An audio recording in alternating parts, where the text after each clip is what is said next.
Have you ever tried talking to someone who refused to look at you? It's not a very comfortable feeling, right? I bet you were left with a bad impression. How about someone who used a lot of wild and threatening gestures? Not a good look, right? Actually, eye contact, gestures, and body language are an essential part of effective communication. Here are a few tips you can learn and work on at home to become a more commanding speaker. Eye contact. In Western cultures, people who make eye contact are thought to be more believable. Making eye contact helps you seem sincere and honest, and also helps you to form a bond with your audience. How do you do it? Well, when you're giving a presentation, scan your audience, make eye contact with someone, hold it for a few seconds, and then move on. When you're ending a point, try to make direct eye contact with a person. If you're speaking before a large audience, sometimes it's impossible to make direct eye contact. In such cases, you can focus on certain sectors of the audience: left, right, back, front. Whatever you do, try to make eye contact with at least one person during your presentation. Hold it for a few seconds and then move on. Eye contact will help you to become a more commanding public speaker. Body language.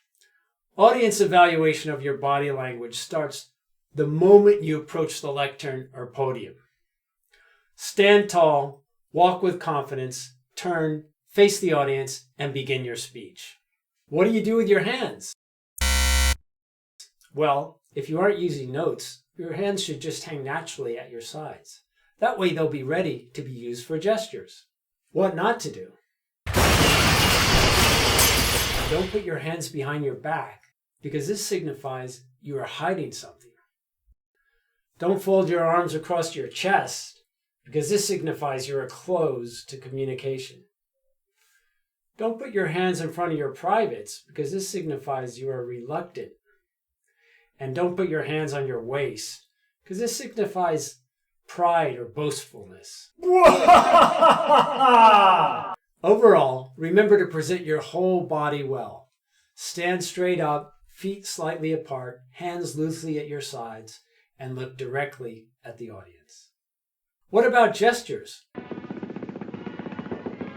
The best way to gesture at your audience is with your palm up like this. You can move your hands or your fingers apart to show differences in values. It was this big. It was this small. You can move your hands in unison to show similarity. We were in total synchronicity. To include numbers or points, count off like this. I have 3 ways to improve your facial hair. The first one is...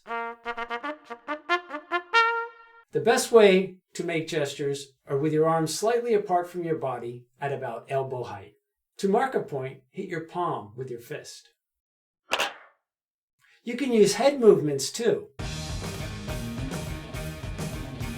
To show agreement, nod emphatically. To show puzzlement, tilt your head to the side. Be sure to vary your gestures, because using the same gestures over and over again can be distracting and exhausting. And remember, if you're speaking before a large audience, make your gestures bigger so they can be seen from the back of the room. What not to do? No raised fists, because that signifies anger. No pointing, because then you look like an admonishing teacher. However, you can point to yourself. Using notes. Well, it's best to deliver any speech or presentation without notes. In some cases, you'll actually need them. Yeah, I can't read it. There's no words on it. Okay. What's the best way to do it? It's very easy.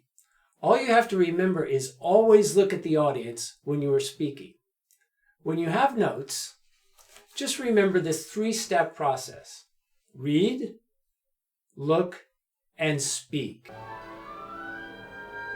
But soft, what light through yonder window breaks? It is the east, and Juliet is the sun. Arise, fair moon, and kill the envious sun. It takes a bit of practice, but if you can get the hang of it, it's well worth the effort. Practice these tips on body language, gestures, and using notes, and you will certainly become a more commanding speaker. For more public speaking tips like these, please subscribe. For personal one-on-one coaching, please check out Native Voice.